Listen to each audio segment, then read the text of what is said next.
Welcome to A Free Scream Vlog. Kumusta po kayong lahat? Sana nasa mabuting kalagayan po kayo. And we should thank God because we are still alive today.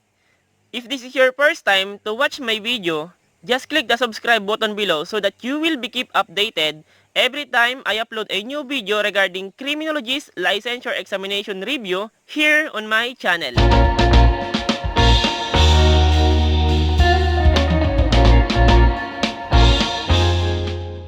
Our topic for today is all about fire discussion. But before we may proceed, we should thank Sir Dominic Grison for requesting this video discussion. Now, we have our first question. It refers to a chemical reaction. It is the rapid oxidation of a fuel producing heat and light. A. Combustion. B. Fire. C. Oxidation. And letter D. Fire technology. Tignan niyo po mabuti ang ating mga choices. Di ba magkakalapit po sila? Pero ang ating pinakatamang sagot dyan, that is letter B. That is fire po. Because yung question is the definition of fire po. Now, ano naman po ang combustion? So, take note ang combustion is the act or process of burning. Ngayon po, kailan po tayo magkakaroon ng tinatawag nating burning? Kapag ba yung apoy dinikit natin sa wood, and then as a result, yung wood nagkaroon po ng blackening soot but without any substance removed from that wood. May fire na ba sa wood? Or may burning na ba sa wood? So definitely, wala pa po burning sa wood. Para magkaroon po tayo ng burning na tinatawag natin, dapat po as a result ng pagdikit natin ng apoy sa wood, the wood loses some of its particle or nagkaroon po ng nabawas na substance sa wood dapat po. Ano naman po yung tinatawag nating oxidation? So take note po, ang oxidation is the chemical or physical change of a matter po. Yan po yung pagbabago ng ating matter or bagay because of the action of the oxygen into that matter po. Now we have three process of oxidation po. Number one, that is the fire. So ang fire po is tinatawag nating rapid combustion. So yan po yung biglaang pagbabago ng matter. Pangalawa po is the explosion po. So, ang explosion po is tinatawag nating instantaneous combustion. Yung biglaang pagbabago ng matter. Example po, bomba. Okay? Ginamit mo yung bomba para tanggalin yung mga bato na nakaharang sa kuweba. Okay? So, di ba, biglaang nagbago yung pangyari na yan. Biglang natanggal yung bato sa kuweba.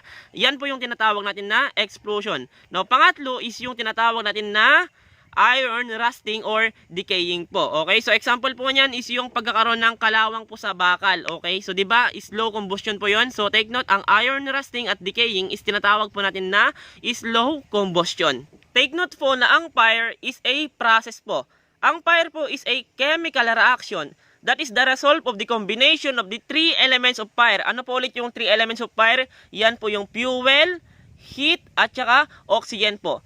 Ang apoy po is isa sa mga malaking katulungan natin sa pang-araw-araw na pamumuhay. Di ba ginagamit natin yan sa pagluluto, pagpapainit ng katawan. Pero kunting kapabayaan lang natin, kunting hindi pag-iingat, ang apoy po ang isa sa mga pinakamalaking kaaway natin dito sa mundo po. Di ba sabi nila mas mabuti pa ang manakawan kaysa sa masunugan. Kasi yung magnanakaw, maititira. Pero yung apoy, wala pong ititira. So anytime pwedeng kitilin o kaya ubusin yung kagamitan ng tao po. So ngayon po, ginamit yung technology para masolusyonan yung ating problema sa apoy. So nagkaroon po tayo ng tinatawag na automatic sprinkler, smoke detector, fire hydrant, fire extinguisher, fire truck, etc. po. Yan na po yung ating tinatawag na fire technology po.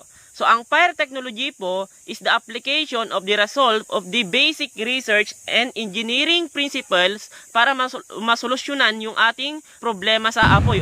Now we have our next question. Fire tetrahedron has blank components. Letter A, 1. Letter B, 2. Letter C, 3. And letter D, 4. So, ang sagot po natin dyan, that is letter D. That is 4, di ba? So, kapag sinasabi nating triangle, that is a plane only. And a triangle has 3 sides. But a tetrahedron is not a plane only. That is a solid figure po ang tetrahedron. Ganito po ang itsura ng ating tetrahedron. Parang pyramid po. So, it has 6 edges or 6 sides. But it has 3 vertex only and it is composed of 4 triangular planes po. Actually po, we have 2 theories of fire po. One is the fire triangle theory And the another one is the fire tetrahedron theory. According to the fire triangle theory, it is enough to have 3 elements para magkaroon po tayo ng fire. So, we have fuel, heat, and oxygen as an elements of the fire triangle po. Pero sabi naman ng fire tetrahedron theory, tama ka, fire triangle. But you lack one element. Wala kang chain reaction. So kahit na may fuel ka, meron kang heat at meron kang oxygen, kung wala pong chain reaction between the 3 elements, then we have no fire po.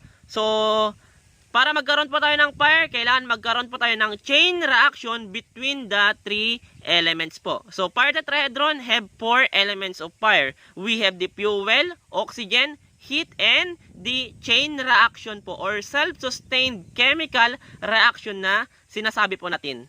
Now, let's discuss one by one the different elements of fire. So, una, we have the fuel po. So, ano po ang fuel? So, ang fuel lamang po is yan po yung bagay na nasusunog po in the process of fire. Now, ang fuel can be a solid po. Example po yan is yung tire, wood, or paper. O ang solid fuel na tinatawag natin is yan po yung mga molecules that are closely packed together po. Now, liquid naman ang ating fuel kapag the molecules are loosely packed together po. Example po niyan is yung kerosene, crude oil, or petroleum po. Now, another one, we have a gas fuel lamang po. So, ang example po ng gas fuel can be a manufactured gas, liquefied gas, or a natural gas po natin tinatawag natin. Example po yan is we have the LPG or tinatawag natin na liquefied petroleum gas po. Take note po na sa loob ng ating LPG is a liquid po. Pero kapag lumalabas na po ang ating liquid na nasa loob ng LPG, nagiging gas po ito. Ang LPG po is colorless, tasteless, and odorless po. Pero may naihalo po sa LPG para ma-determine natin yung leakage. Yan po yung tinatawag natin na ethyl mercaptan po. Meron din tayong tinatawag na nuclear fuel as a sources of fuel po. So, ang nuclear fuel is ginagamit po to generate electricity. Ang example po ng nuclear fuel is a plutonium o kaya uranium po. Now we have other question. What is the form of energy produced through movement of molecules by friction? Letter A, light. Letter B, mechanical energy. Letter C, heat. And letter D, solar energy po. So ang sagot po natin dyan is letter C po. That is heat po. Take note po na ang heat is tinatawag nating energy po. It is a kind of energy po. Now, ang heat po, kapag nakontak po niya ang fuel, it supports the combustion process o yung fire na tinatawag po natin. Sa heat po is meron tayong tinatawag na temperature. So, ang temperature po is a measure of the molecular activity po. Ang temperature po is a measure of a thermal degree of the agitation of a molecules po. Ang isang device po used to measure temperature is a thermometer po.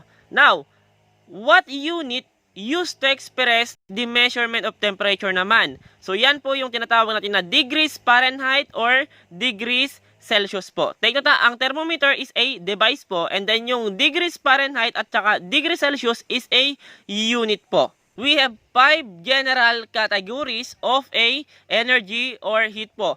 1 is the chemical energy, 2 is the mechanical energy, electrical energy, solar energy, and the nuclear energy po. Kapag sinasabi natin chemical energy po, that is a result of the rapid oxidation po. Yan po yung resulta ng fire na sinasabi natin. So, chemical energy is the result of rapid oxidation. Ang chemical energy po is result po ng heat of solution or heat coming from decomposition po. Now, mechanical energy naman ang tawag natin sa energy produced by the friction po.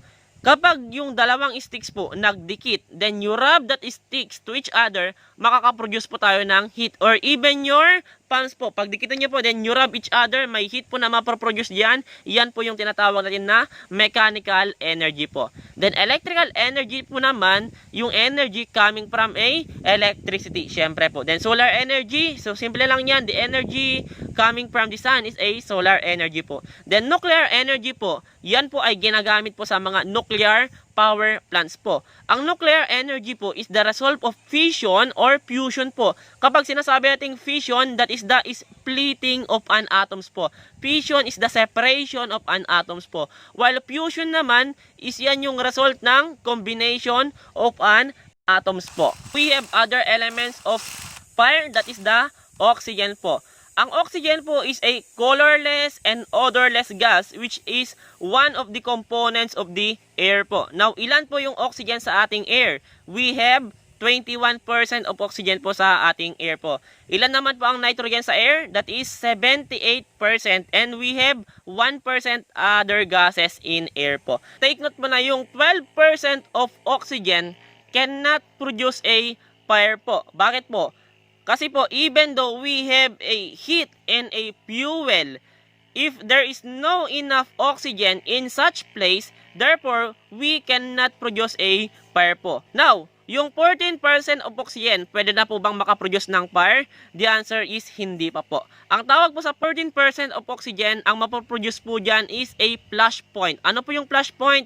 Yung pong magkakaroon po tayo ng ignition sa isang bagay but it cannot continue to burn po. Kung baga magkakaroon lang po ng spark sa isang bagay po but cannot continue to burn po. Now, ilan po yung fire point natin? That is 21% po. But actually po, 16% to 21% can produce a fire po. So, ang requirement po para makakreate po tayo ng fire, general rule, that is 21%.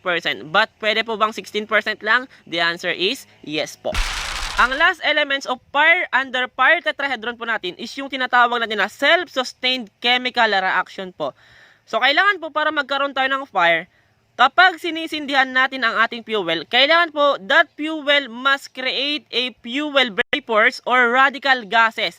Kailangan po that fuel must turn into a vapor state po. Take note po, ang role natin that no fuel will be burned unless it is in vapor state po. So even though we have a oxygen, heat, and fuel, if the fuel failed to create its fuel vapors or radical gases, or the fuel failed to turn into a vapor state, then fire or the chemical reaction or the combustion will not be occur po.